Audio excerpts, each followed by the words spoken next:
Although Boston has a reputation as a progressive-thinking city when it comes to civil rights, the city has experienced its share of racial violence, the most prolific example being the Boston busing crisis of the 1970s. In 1974, a busing plan was proposed to combat a recurring pattern of racial discrimination in Boston public schools. Miss Wiltshire, the director of the Medco program at Belmont High, shares her opinion on the Boston busing crisis and the history of racism in Boston. Unfortunately, I don't think that that was exactly the right thing to do, but it did say a lot about the racism in Boston based on the responses by whites in those areas, in predominantly white areas. And the Brown versus the Board of Education had been in effect since 1954. So this was 1974. This is 20 years after this law, and Boston's resistance was quite apparent. There's a very important picture during this period of a black man being assaulted by a white man with the American flag. It's a Pulitzer Prize winning photo because they're using the American flag to actually attack a black person. That's how violent it became. It looked just like the South. Another instance of racial unrest in Boston was the Charles Stuart case of 1989. Despite the fact that the case caused no long-term racial conflicts in Boston, the case represented a lack of progression in the civil rights movement due to the civil rights violations in the case's investigation and the role of the media in dramatizing the racial effects that the case had. On October 23, 1989, a man named Charles Stuart was driving back from a birthing class at Brigham and Women's Hospital with his pregnant wife, Carol Stuart. According to Stuart's description of the following events, a black gunman robbed and shot them near Mission Hill. According to Stuart's account of the crime, it seems no different than what one might see any night on the news.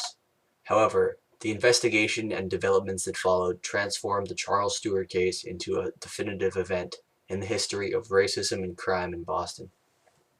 At 8:43 p.m., a man on a car phone called into the State Police Special Cellular Emergency Line. The man was Charles Stuart. State Police Boston recorded emergency 510. My wife's been shot. I've been shot. Where is this, sir? I have no idea. I'm off. I've been coming from Tremont, Brigham and Women's Hospital. Two shooting victims in Tremont Street area in Boston. The footage that follows is not a recreation.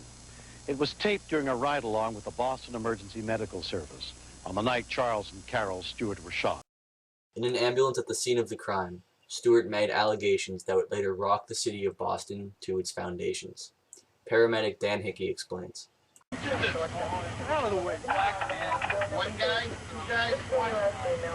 He was very conversant and lucid in giving the Boston police officers quite a bit of information about what had transpired, and I was impressed with how much detail and how much recall he had, considering what he had been through. What do you look like?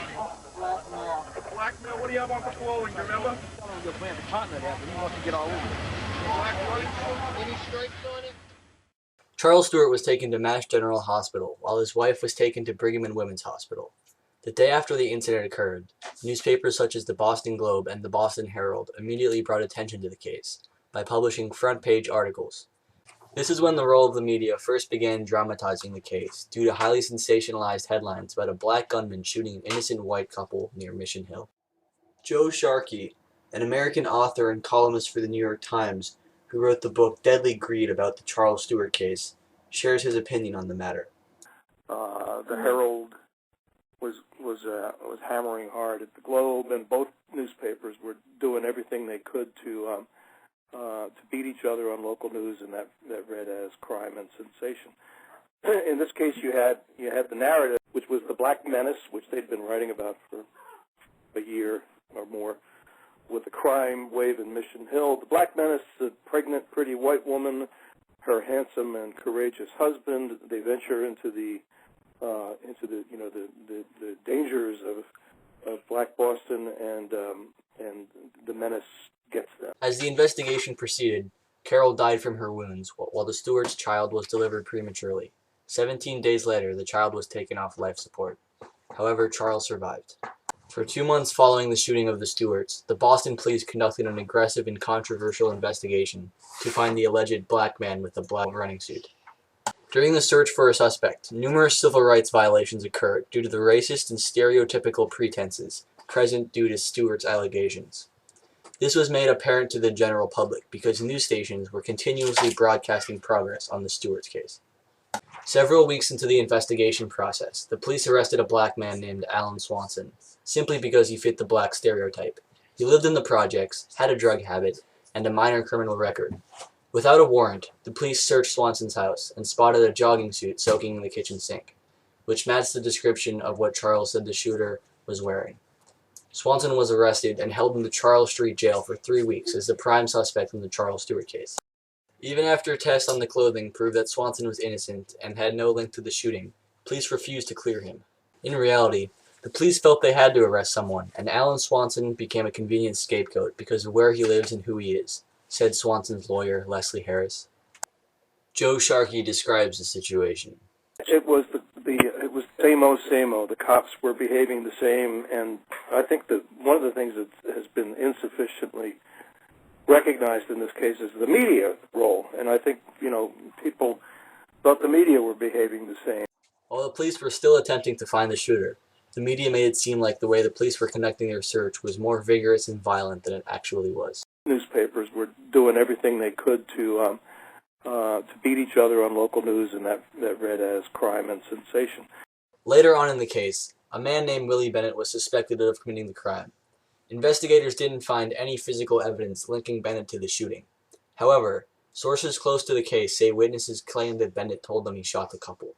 On December 28th, Stuart identified Bennett in a police lineup as the shooter.